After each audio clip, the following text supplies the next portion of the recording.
그것으로 끝나는 것은 아니다. 제목이 좀 이상하죠? 이것으로 끝나는 것은 아닙니다. 말씀을 잘 들어보시면 이 제목이 왜 나왔는지 알 수가 있습니다. 한 주간도 평안하셨습니까? 네, 하나님의 은혜가 우리 성도님들의 삶에 늘 넘치시기를 바랍니다. 오늘 이제 본문 말씀은요, 예수님께서 이제 지난 주까지 해서 성전에서의 모든 말씀을 다 마치셨잖아요. 그래서 이제 헌금을 드리는 것을 보면서 말씀을 하시고 성전을 떠나시고 그리고 이제 십자가의 길을 이제 걸어가시는 장면이 이 이후로 나옵니다. 성전을 떠나시면서 제자들이 성전이 굉장히 헤롯 대왕이 짓고 있던 성전이 굉장히 아름다웠거든요. 그래서 이 성전 좀 보십시오. 그래서 이 돌들 좀 보십시오라고 이렇게 말을 합니다. 성전을 떠나면서 예수님께서 그래? 하면서 하시는 말씀이 이 성전이 무너질 것이다. 근데 어느 정도로 무너지냐면 돌 위에 돌 하나도 남지 않고 무너질 것이다 라고 이렇게 말씀을 하고 있어요. 2절 말씀에 보면 돌 하나도 돌 위에 남지 않고 다 무너뜨려지리라 이렇게 말씀을 합니다. 돌 위에 돌 하나도 남지 않는다는 것은 이게 돌이라면 돌 이렇게 하나 이렇게 두 개가 겹쳐진 게 없다는 거예요. 이 무슨 말일까요? 완전히 박살난다는 거예요. 근데 이 예언은 실제로 일어납니다. 실제로. 그래서 AD 70년 경에 로마의 티투스 장군이 유대로 쳐들어와서 이제 예루살렘 성전을 완전히 박살을 내버립니다. 근데 그때 완전히 박살이 난대요. 왜 그러냐면 예루살렘 성전 기둥이 금으로 칠해 있고 막 이렇기 때문에 너무 화려하기 때문에 그래서 다 벗겨내고 또 그 기둥 안에 또 건물 안에 그러한 얘기가 있었어요. 황금이 있다는 얘기가. 그래서 황금을 갖다가 그것을 다가 이제 깨트려 놓는 거예요. 건물을 다 박살을 내요. 그래서 돌 위에 돌 하나도 실제로 남지 않고 그렇게 박살이 났다고 합니다. 그런데 우리가 좀 생각해 볼 것은 여러분 유대인들에게 있어서 이 성전은 어떤 것이냐면요. 굉장히 중요한 것입니다. 믿음의 중심이 되는 것이 성전이에요. 지금 교회 개념 정도가 아니에요. 교회 개념 정도가 아니에요. 성전은요, 이 유대인들에게 있어서 엄청난 것입니다.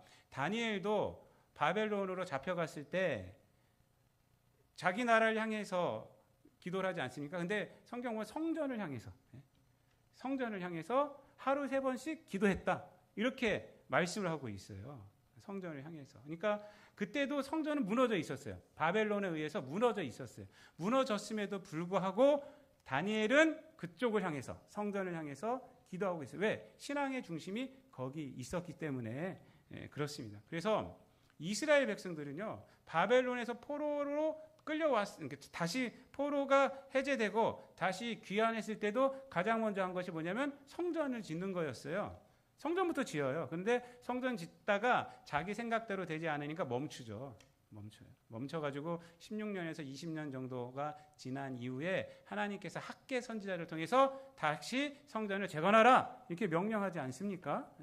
그 명령해서 성전을 짓습니다. 하나님께서 왜 명령하시겠어요? 성전이요 그들에게 신앙의 중심이 되기 때문에 그런 거예요. 성전을 소홀히 하면 안 된다라고 명령을 하신 것입니다.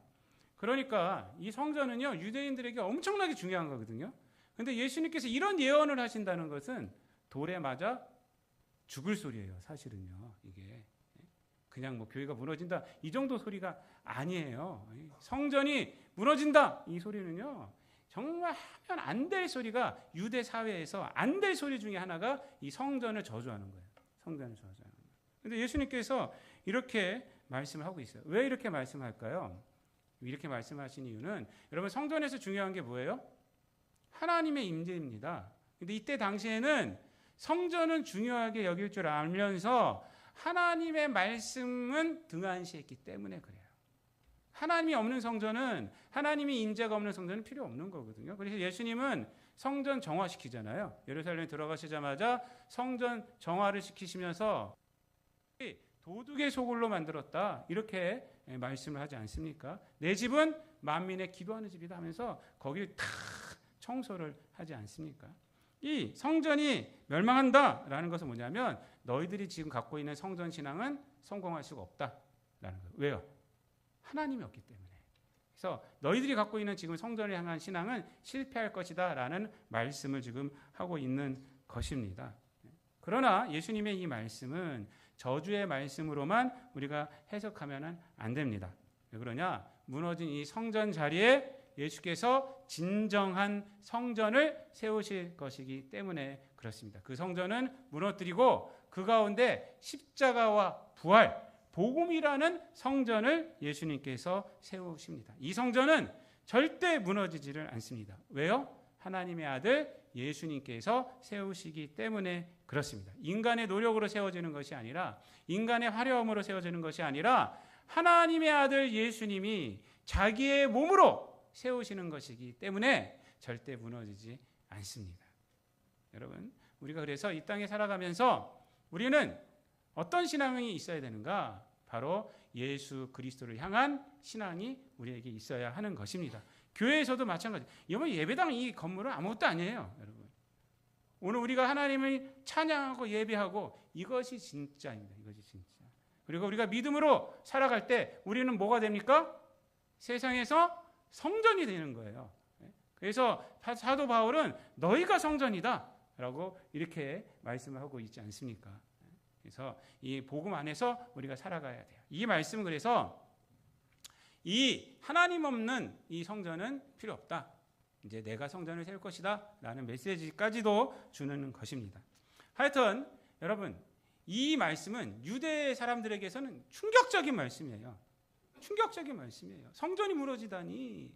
그래서 이 예수님의 제자들도 충격으로 받아들여졌어요. 그 중에 4명, 베드로, 야고보, 요한, 안드레까지 예수님께 살짝 가서 묻습니다. 그렇죠? 물어봅니다. 그래서 4절 말씀에 보면 그 묻는 내용이 이래요. 다 같이 읽습니다. 시작. 우리에게 이르소서 어느 때에 이런 일이 있겠사오며 이 모든 일이 이루어지려 할 때에 무슨 징조가 있사오리까? 이렇게 물어요. 3절에 보면 조용히 가서 물었다는 거예요. 조용히 가서 물어봅니다. 무엇을 물었어요? 2가지를 물었죠. 첫 번째는 어느 때. 두 번째는 그때가 일어날 때쯤의 징조. 이걸 좀 알려주십시오. 조용히 가서 그것을 예수님께 물어봅니다. 여러분, 이 4명의 제자들의 이 질문이 합당하다고 생각하십니까? 이 질문이 합당하다고 생각하십니까? 성전이 무너지는데 지금 뭐라고 말하고 있어요? 어느 때 일어납니까? 그때가 있을 징조는 무엇입니까? 이걸 묻고 있어요. 여러분, 이거 한 번도 생각 안 해보셨어요? 여러분, 질문을 요즘은 잘해야 돼요. 그렇죠? 요즘 AI 시대, 챗 GPT 시대에서 이제 답을 얻기 위해서는 질문을 잘해야 되는 시대가 되었습니다. 저도 이제 챗 GPT 좀 사용도 해보고 어떤 분은 챗 GPT 설교도 할 수 있대요. 제가 한번 해봤어요. 그래서 몇 장 마태복음 몇 장으로 말씀 좀 보내줘. 그랬더니 진짜 탁탁탁탁탁탁탁탁 나와요. 와, 이거 갖고 설교할 수 있겠더라고요. 근데 제가 이렇게 봤더니 틀린 게 너무 많아요. 틀린 게 너무 많아요. 자기 마음대로 막 그냥 이것저것 정보만 갖고 와서 막 엮어놓은 거예요. 엮어놓은 거. 근데 질문을 좀 더 자세하게 해야 돼요. 설교를 만들려면 마태복음 예를 들어서 시편 1편 1절부터 7절까지의 말씀 중에서 복이라는 것은 무엇인지 말해줘. 그러면 그거에 대한 내게 나와요. 그 다음에 누구의 관점으로 봤을 때 이 복은 무엇인지 말해줘. 자료 좀 찾아줘 하면 쫙 찾아줘요. 근데 그거 갖고는 설교를 할 수 있죠, 우리가. 근데 그거 갖고 설교 좀 해줘. 이거 하면 목사 수준이 그게 뭐가 되겠습니까? 사실은 못해요, 설교를. 챗 GPT 제가 한번 사용을 해봤더니 그거 갖고 설교 못해요. 그냥 자기도 모르면 할 수 있어요. 자기도 모르면 나가서 막 할 수 있어요. 그래서 제가 봤을 때 너무 틀린 게 너무 많아. 너무 틀린 게 많아요. 그러니까 정보를 우리가 수집할 땐 너무 좋아요. 정보를. 누구 관점에서 본 복의 개념을 알려줘. 그러면은 그 관점에서 나와. 근데 그것도 정확하지 않아요. 그것도 다시 봐야 돼요. 그 정확한지 아닌지를 그래서 이것에 대한 출처까지 알려줘라고 말해야 돼요. 출처를 보고 확인을 해봐야 합니다. 그래야지 그 다음에 쓸 수가 있는 거예요. 제가 그래서 옛날에 한번 그걸 하다가 차라리 내가 연구하는 게 낫겠다. 책 보고 내가 보는 게 더 낫지. 그거 하다가 보면은 시간이 더 많이 걸려요. 하여튼 질문을 잘해야 돼요. 질문을 잘해야 됩니다. 여러분, 제자들이 지금 예수님께 뭐라고 말하고 있는 거예요? 정보만 구하고 있어요. 그렇죠? 정보만 구하고 있어요. 성전이 무너진다니까 그때가 언제입니까? 그때가 일어날 징조가 무엇입니까? 하고 정보만 구하고 있어요. 여러분, 성전이 무너진다는데 어떤 질문을 해야 돼요? 그렇죠. 네. 왜 무너집니까? 이외의 질문을 해야죠. 왜 내 때에 무너집니까? 왜 무너집니까? 성전이 도대체 이걸 물어. 이게 제자죠, 제자. 그래야지 자기 자신도 돌아볼 수가 있고 세상도 돌아볼 수가 있는 거예요.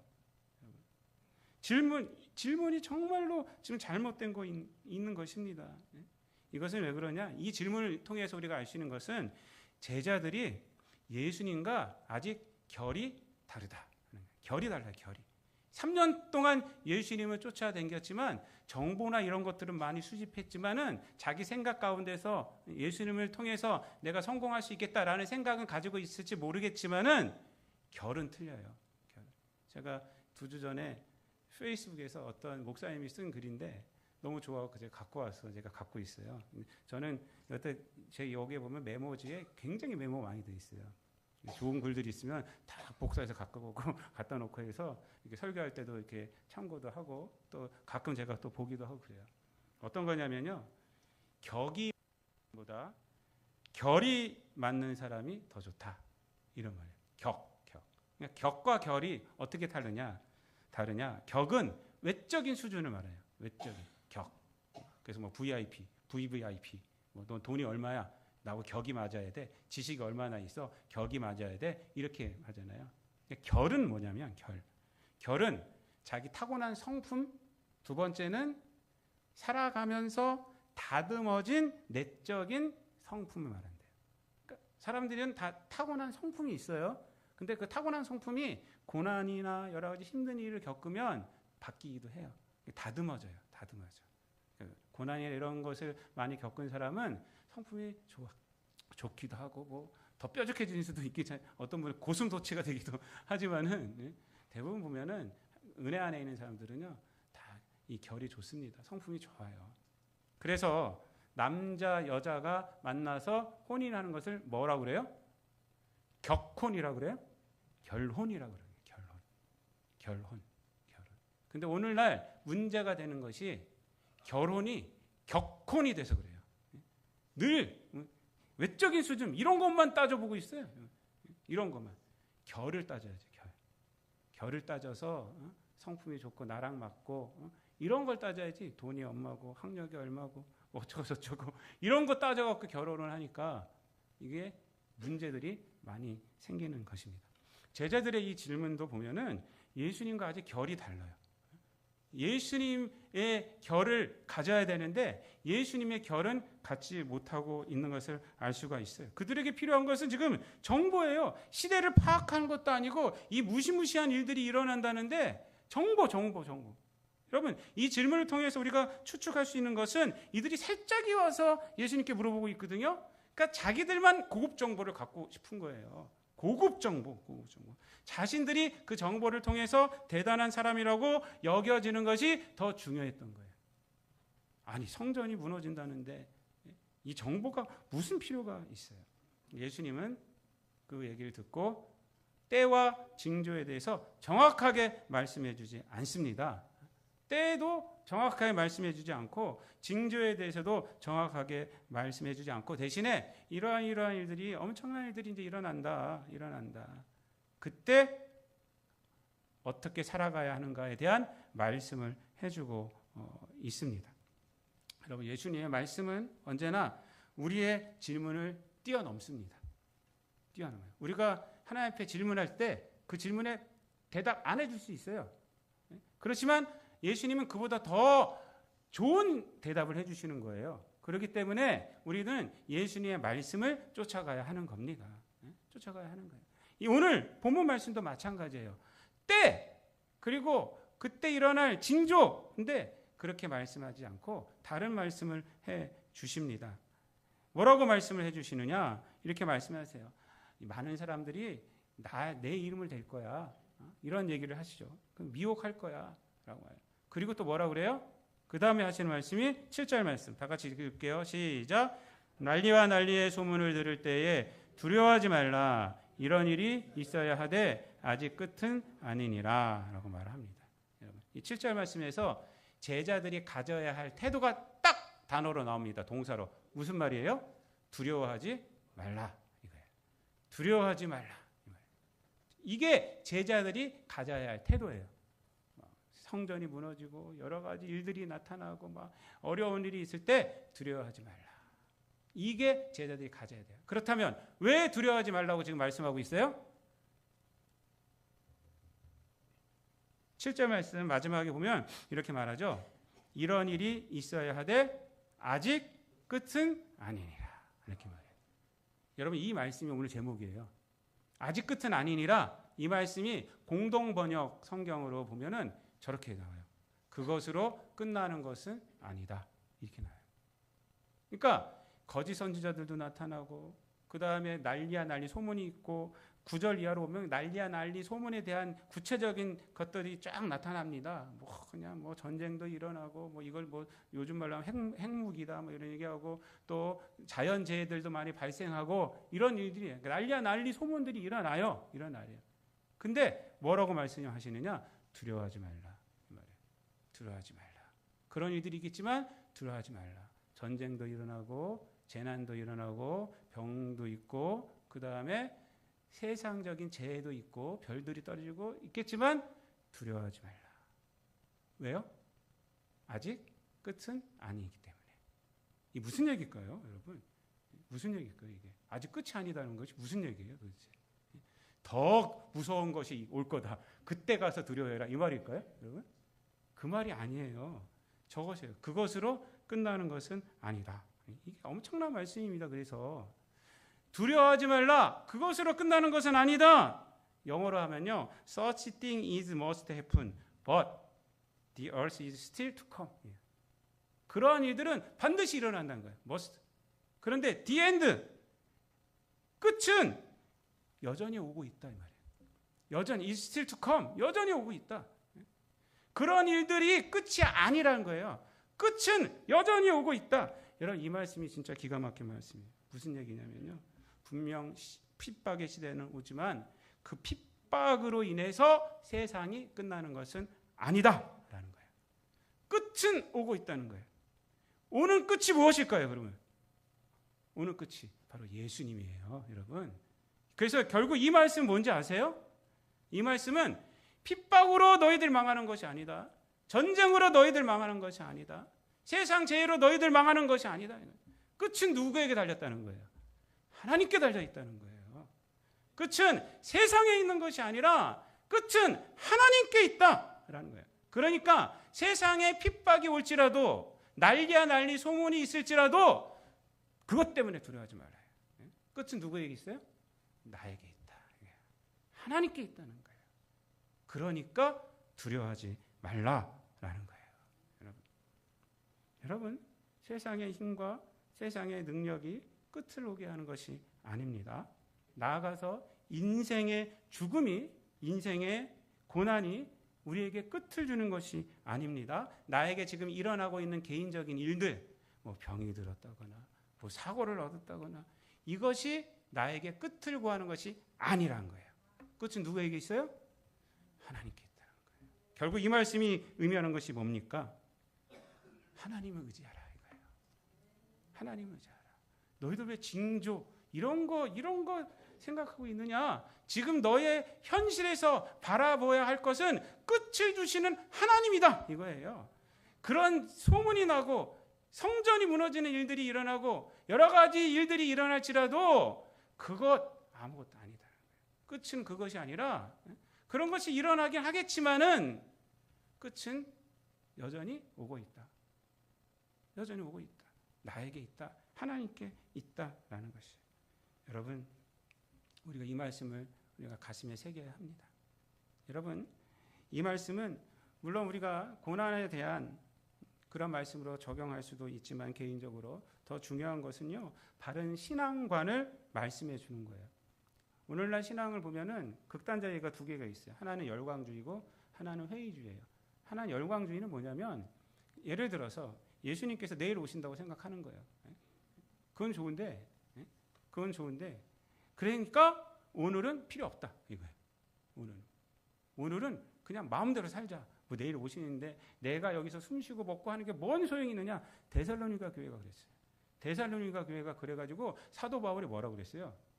이러기 싫으면 먹지도 마. 왜 남한테 가서 빌어먹어 니들. 그리고 메시지가 뭐예요? 데살로니가전서 5장에 나오는 16절, 17절, 18절 말씀이 뭐예요? 항상 기뻐하라. 쉬지 말고 기도하라. 범사에 감사하라. 이는 너희를 향하신 하나님의 뜻이니라. 이게 이 맥락에서 나온 거예요. 항상 쉬지 말고 범사에. 이게 뭐예요? 내일이 온다 할지라도 오늘 네가 할 일을 해라. 이 말이에요. 열광주의자들은 그러지 않았다고요. 아, 내일 예수님 오시는데 오늘이란 시간이 뭔 의미가 있어. 이러고 살아갔어요. 회의론자들은 뭐냐면 회의론자들은 예수님 기다려도 안 오는 거예요. 그러니까 어떻게 되느냐. 아유, 예수님 안 오시나 보다. 그리고 관념적인 신앙이 돼요. 그리고 종교는 있어야 되겠고 세상에 있는 것이 중요해. 세상적으로 막 나가요. 세상적으로. 예수님은 내가 믿는 것으로 끝내고 그냥 살아가자. 그래서 어떻게 돼요? 오늘이라는 시간 가운데에서 세상의 것만 얻으려다가 신앙적인 것을 잊어버려요. 이게 회의론자들이에요. 오늘날은 회의론자들이 더 많아요. 지금 예수님께서 이 말씀을 하시는 것은 뭐냐면 현재의 삶 가운데서 하나님께서 이루시는 것을 봐라 이거야. 끝은 누구에게 있어요? 하나님께 있어요. 하나님께. 그러니까 현재를 포기하지 말고 현재 그 종말에 이루어질 것을 갖고 와서 신앙으로 오늘 하루를 살아가라는 거예요. 오늘 하루를. 이게 종말론적인 세계관이에요. 이단들이 말하는 종말론적인 세계관은 다 열광주의자들이에요. 열광주의자들. 나만 믿어. 이 세상에 일하는 게 뭔 소용이 있어. 다 나한테 가서 바쳐. 우리한테 바쳐. 이렇게 다 열광주의자들이에요. 성경이 말하는 것은 그것이 아닙니다. 종말론적인 세계관은 끝은 하나님께 있어. 그러니까 나는 오늘을 포기하지 않고 더 이 땅 가운데서 신앙으로 살아가는 거야. 그것을 지금 말씀을 해주고 있는 것입니다. 예수 그리스도를 믿는 것의 능력은요, 여러분 미래에만 나타나는 것이 아니에요. 죽고 나서 천국 가는 것이 아니라 예수 그리스도를 믿는 그 순간부터 나타나는 거예요. 믿습니까? 우리가 예수 그리스도를 믿으면 구원을 언제 받아요? 바로 그때 받는 거예요. 믿는 순간 중생의 그 은혜가 우리에게 확 임하는 것입니다. 그것이 믿는 순간. 죽고 나서가 아니에요. 죽고 나서 봐야죠. 천만의 말씀이요. 예수를 내 구세주로 영접하면 우리는 구원받게 된 거예요. 하나님의 백성이 된 거예요. 그리고 믿는 자들은 그것이 능력이 되어서 하루하루를 살아가는 거예요. 그게 바로 성결이에요. 그게 성결. 우리가 중생 성결 신유재림, 우리 성결교회는 그 4개를 하잖아요. 사중복음이라고. 그게 성결이에요. 성결. 믿음의 능력으로 이제 하루하루를 살아가는 거예요. 그 가운데 성결의 능력으로 살아가기 위해서 뭐가 필요해요? 순종이 필요한 거예요. 하나님의 말씀에 순종하며 내 생각이 아니라 하나님의 말씀대로 살아가는 거예요. 이제 우리 삶의 이정표가 하나님의 말씀이 된 거예요. 여러분, 금요일에 김유비 목사님이 간증하셨어요. 다니엘 기도에서. 어저께는 권호중 집사님이 간증하셨는데 어저께도 은혜를 많이 받았어요. 이 김유비 목사님 간증과 설교를 통해서 제가 은혜를 많이 받았어요. 이 목사님은 그렇게 고생을 하고 살았어요. 가정폭력이 너무 심해가지고 가정폭력이 5살 때부터 아버지한테 맞아서 온몸이 피멍이 들 정도로. 그래서 그의 소원은 이 집을 탈출하는 거였대요. 중학교 때 탈출을 했대요. 탈출을 해서 기숙사 학교로 들어갔대요. 그러면 아버지가 와가지고 또 기숙사 학교에 와서 3시간을 차에서 욕을 한대. 3시간. 이 아버지가 근데 목사님이 되셨어요. 속성으로 목사님 돼갖고 인격은 하나도 변하지 않았는데 성경 말씀도 모르는 은혜 받고 속성으로 1년 만에 목사가 1년인가 몇 개월 만에 목사가 돼갖고 그러니까 더 죽겠는 거야. 이제 집에 가면 하나님 말씀 전하는데 목사님이 아버지가 이거는 사는 거 보면 개차반이고 그러니까 자기 도저히 그 말씀 믿을 수가 없어요. 교회 나가기도 싫고 그냥 그러다가 이 김유비 목사님이 고등학교 때 죽으려고 했대요. 도저히 안 되겠다. 근데 거기서 하나님 만난 거예요. 하나님이 뭐라고 그랬냐면요. 죽으려고 하는데 이 말씀을 해주시는 유비 이렇게 목소리가 들린 것이 아니라 자기 마음속에 통찰로. 근데 자기는 그렇게 성숙한 사람이 아니었대요. 이런 통찰이 나올 수가 없는데 마음속에서 하나님께서 들려주는 통찰처럼 착 떠오르는 생각이 뭐냐면 내가 너를 상처 입은 자를 위해 사용하기 위해서 그 고난 가운데 두었노라. 조금만 더 참을 수 없겠니? 고등학생한테 그 말이 딱 떠오르대. 너 조금만 더 참을 수 없겠니? 내가 너를 사용할 거야. 너 상처 입은 자를 위해서 사용하려고 너를 그 가운데 두고 있는 거야. 어려움 가운데 내가 두고 있는 거야. 조금만 참아. 이 말씀을 듣고 깨닫고 완전히 변했대 자기가. 그래서 집에 가갖고 아버지한테 큰절하고 어머니한테 큰절하고 잘못했습니다. 이러고. 상황은 하나도 안 변했대. 하나도 안 변했지만 목사님이 변한 거야. 그리고 그 고난 가운데서 소명이 생기고 지금은 김유비닷컴이라고요.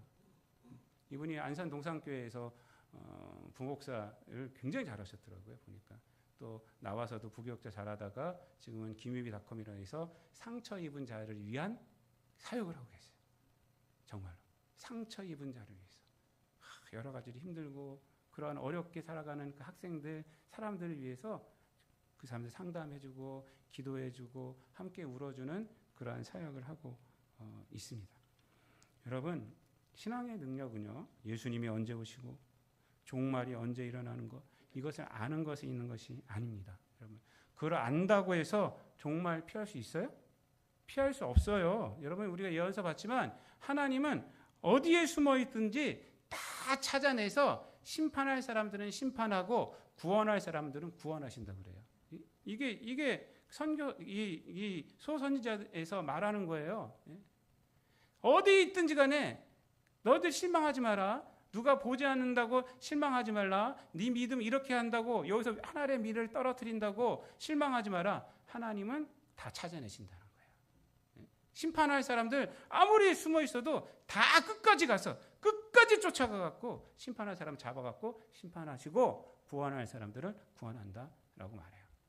여러분 신앙에서 중요한 것은 뭐냐면 그런 정보를 아는 것이 아닙니다. 그런 정보를 아는 것이 아니라 내가 오늘 하나님의 말씀을 믿고 살아가는 거예요. 지금 나에게 어떤 환경이 있을지라도 그것을 두려워하지 않고 받아들이면서 그 가운데서 하나님의 뜻이 무엇인지를 깨닫고 구하고 간구하며 하나님의 인도하신 대로 살아가는 것 이것이 중요한 거예요. 여러분 끝은 거기에 있지 않기 때문에 그래요. 지금 내가 당하고 있는 상황이 끝이 아니에요. 여러분 인생의 끝이 아니에요. 우리는 무엇을 믿는 사람입니까? 부활을 믿는 사람이에요. 죽음도 끝이 아니잖아요. 우리에게 죽음이 끝이에요? 죽음은 끝 아니에요. 죽음 다음에 뭐가 있어요? 부활이 있단 말이에요. 지금 나에게 있는 고난, 나에게 있는 힘듦, 나에게 있는 사업 실패, 나에게 있는 여러 가지 일들 이런 것 그것이 끝이 아닙니다. 그것은 끝이 아니니라. 하나님께서 오늘 여러분들에게 말씀하고 있습니다. 두려워 말라. 그것이 끝이 아니다. 두려워 말라. 오늘 제목 뭐예요? 그것으로 끝나는 것은 아니다. 끝은 나에게 있다. 나를 의지해라. 그럼 내가 움직일 것이다. 라고 말씀하고 있는 것입니다. 그래서 고난과 역경과 힘듦은요, 믿는 자에게는 무엇이 되냐면요. 또 다른 시작이 되는 거예요. 어떤 시작? 하나님이 역사하실 시작이 되는 것입니다. 여러분들 이것을 믿고 넘어지지 마시고 힘들죠. 어렵죠. 그렇지만 하나님은 그것이 끝이 아니다 라고 말씀하고 있습니다. 하나님을 붙들고 기도함으로 하나님의 능력을 체험하고 하나님이 이루시는 일들을 우리가 체험하고 하나님 앞에 영광 돌리고 살아가는 저와 여러분 되시기를 우리 주님 예수 그리스도의 이름으로 축원드립니다. 기도하겠습니다. 사랑과 은혜가 풍성하신 하나님, 끝은 이 세상에 있는 것이 아니라 하나님께 있음을 우리가 늘 깨닫게 하여 주시옵소서. 우리를 위하여서 십자가를 지시고 부활하신 예수님께 끝이 있음을 깨닫게 하여 주시고 이 세상에 무슨 일이 있든지 절망하지 않게 하여 주시옵시고 두려워하지 않게 하여 주시옵시고 하나님의 말씀 가운데 오히려 우리 자신들을 돌아보며 하나님이 하실 일을 기대하며 하나님께 부르짖으며 하나님께서 하시는 일 가운데 감사하며 기대하며 살아가는 우리 모든 성도들 되게 하여 주옵소서. 감사드리며 예수님의 이름으로 기도드리옵나이다. 아멘.